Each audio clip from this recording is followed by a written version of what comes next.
Hello guys, நான் உங்கள் பூபேஷ். இன்றைக்கி வீடியோவில் நம்ம நாதன் பெரியசாமியோட டைரக்ஷனை நம்ம நட்டி நடராஜன், சிங்கம்புலி, முகேஷ் ரவி இவங்க எல்லாரும் சேர்ந்து நடிச்சிருக்க கம்பி கட்டின கதை, அந்த படம் எப்படி இருக்குது, அந்த படத்தோட ரிவ்யூ தான் நம்ம இப்போ பார்க்க போகிறோம்.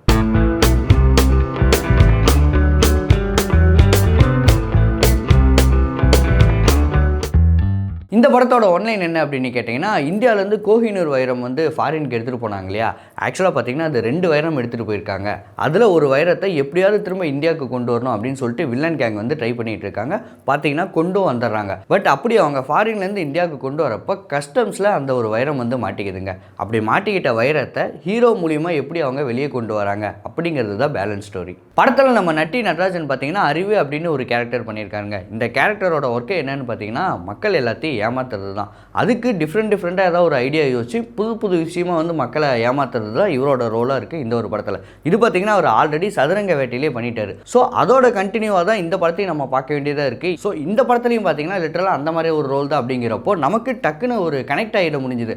இவரா நட்டி நடராஜரா, ஓகே இவர் நல்லா மக்களை ஏமாற்றுவார், எந்த மாதிரியெல்லாம் ஏமாத்துறாருன்னு பார்க்கலாம் அப்படிங்கிற மாதிரி ஆரம்பத்துலேருந்தே பார்த்தீங்கன்னா அவரோட கேரக்டர் மேலே நமக்கு வந்து ஒரு எக்ஸ்பெக்டேஷன் இருந்துகிட்டே இருக்குது. பட் அதை அவரை சாட்டிஸ்ஃபை பண்ணாரா அப்படின்னு கேட்டிங்கன்னா கொஞ்சம் கம்மியாக தான் பண்ணியிருக்காரு.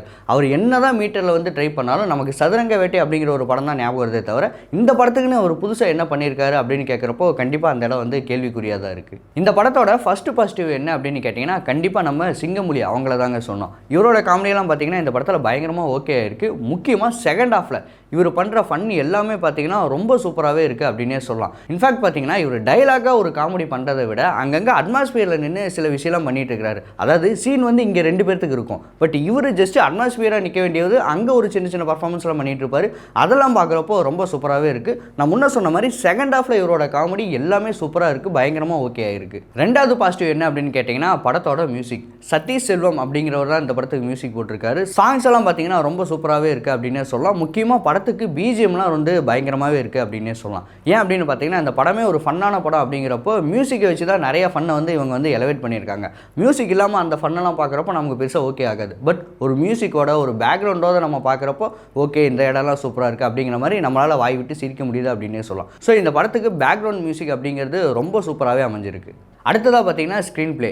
எடுத்துக்கிட்ட கதைக்கு ஒரு ப்ராப்பரான ஸ்க்ரீன் பிளே பண்ணியிருக்காங்க அப்படின்னே சொல்லலாம். இன்னும் கொஞ்சம் பெட்டர் பண்ணியிருக்கலாம். பட் ஒரு காமெடி கதைக்கு இந்த அளவுக்கான ஸ்க்ரீன் பிளே வந்து நிச்சயமாக போதும். லாஜிக்லாம் பார்க்காம ஜஸ்ட் ஒரு என்ஜாய் பண்ணுற மாதிரியான ஒரு படமாக இருக்குது இந்த கம்பி கட்டின கதை.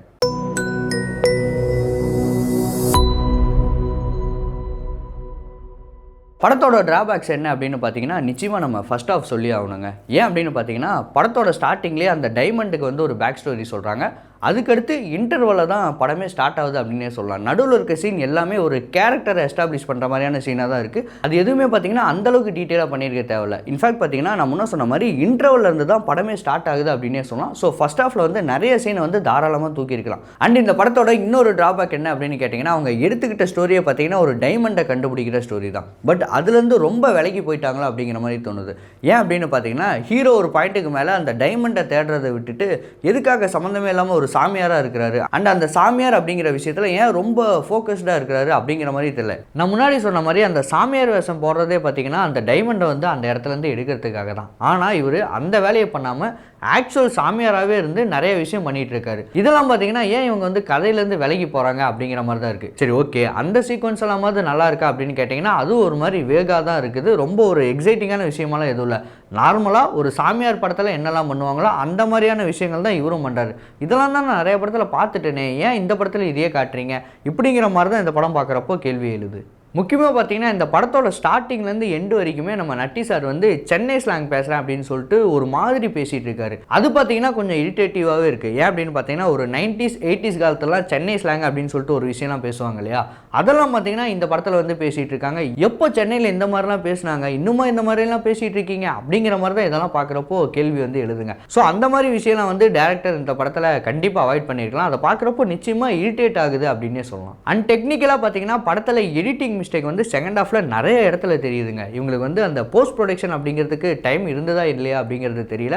ரொம்ப நிறைய எடிட்டிங் மிஸ்டேக் வந்து செகண்ட் ஹாஃபில் அபத்தமாக தெரியுது. இந்த இடத்துல பார்த்தீங்கன்னா இது எடிட்டிங் தப்புப்பா, இந்த இடத்துல வேற ஒன்று வந்திருக்கணும், ஏதோ கிடைக்க கிடைக்கலையாட்டிருக்கு, அதனால் இதை போட்டிருக்காங்க அப்படிங்கிற மாதிரி பார்க்குறப்போ நமக்கே தெளிவாக தெரியுது.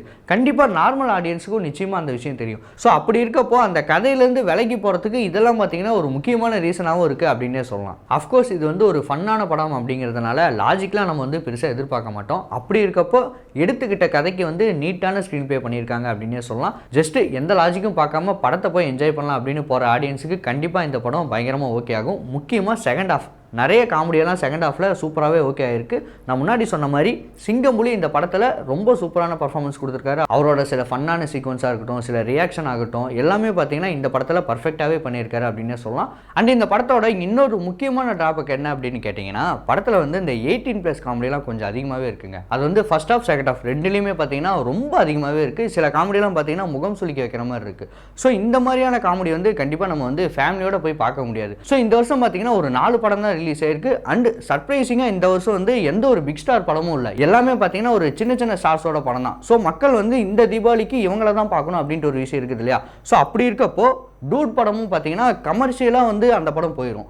அண்ட் பைசன் பார்த்தீங்கன்னா ஒரு முக்கியமான விஷயத்தை பற்றி பேசுகிற மாதிரியான அந்த மாதிரியான படம். அண்ட் டீசல் படமும் பார்த்தீங்கன்னா கொஞ்சம் சீரியஸாக போகிற மாதிரி படம். ஸோ மக்கள் தீபாவளிக்கு போயிட்டு என்ஜாய் பண்ணுற மாதிரி ஒரு காமெடியான படம் என்ன அப்படின்னு கேட்டிங்கன்னா இந்த கம்பி கட்டின கதை தான். ஸோ அந்த மாதிரி தீபாவளிக்கு ரிலீஸ் ஆகிற படத்தில் இந்த மாதிரி அதிகமான 18+ காமெடி இருக்கப்போ அந்த படத்தோட ஒரு வசூல் வந்து கண்டிப்பாக கம்மியாகும். இந்த படம் என்னதான் வந்து முன்னாடியே எடுத்திருந்தாலும் தீபாவளிக்கு ரிலீஸ் ஆக போகுது அப்படின்னு தெரிஞ்ச உடனே இந்த மாதிரி சீக்வன்ஸ் எல்லாம் கொஞ்சம் கட் பண்ணி இருந்திருக்கலாம்.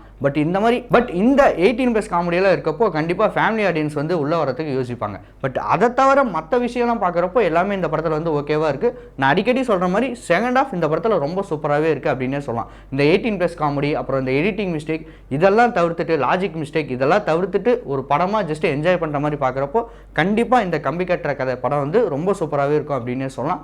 ஸோ இந்த தீபாவளிக்கு 4 படம் ரிலீஸ் ஆகுது. டூட், பைசன், கம்பி கட்டின கதை அண்ட் டீசல். இந்த 4 படத்தோட ரிவ்யூவும் நெக்ஸ்ட் நம்ம சேனலில் வரும். ஸோ கண்டிப்பாக ஸ்டே டியூனாக இருங்க. ஸோ நீங்கள் ஃபேமிலியோட போயிட்டு ரிலாக்ஸாக ஒரு படம், ஃபன்னான ஒரு படம் பார்க்கணும் அப்படின்னு இந்த தீபாவளிக்கு நீங்கள் வெயிட் பண்ணிட்டு இருக்கீங்க அப்படின்னா இந்த கம்பி கட்டுற கதை அப்படிங்கிற படத்தை நீங்கள் கண்டிப்பாக கன்சிடர் பண்ணலாம். கண்டிப்பாக ஃபேமிலியோட போயிட்டு இந்த படத்தை பார்க்கலாம்.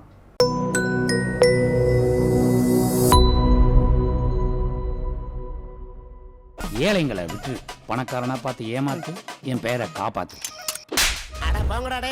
ஊர்ல இருக்கிற எச்ச காக்கையில இருக்கிற பச்சை. பிசிபேலாபாத், சிந்துபாத், ஹைதராபாத் எந்த வேஷம் போட்டாலும் பிசு தட்டாம பண்றாரு. நானே நீதி, நேர்மை, நியாயம், உள்ளம், கருணைன்னு வாழ்ந்து நிற்கிறேன் சார். காந்தி கையில கத்து கொடுக்குறேன்றீங்க, புத்தர் கையில புல்லட் கொடுக்குறேன்றீங்க. நீ யாரு, எவ்வளவு பெரிய தில்லாலங்கடின்னு எல்லாம் எனக்கு தெரியும்.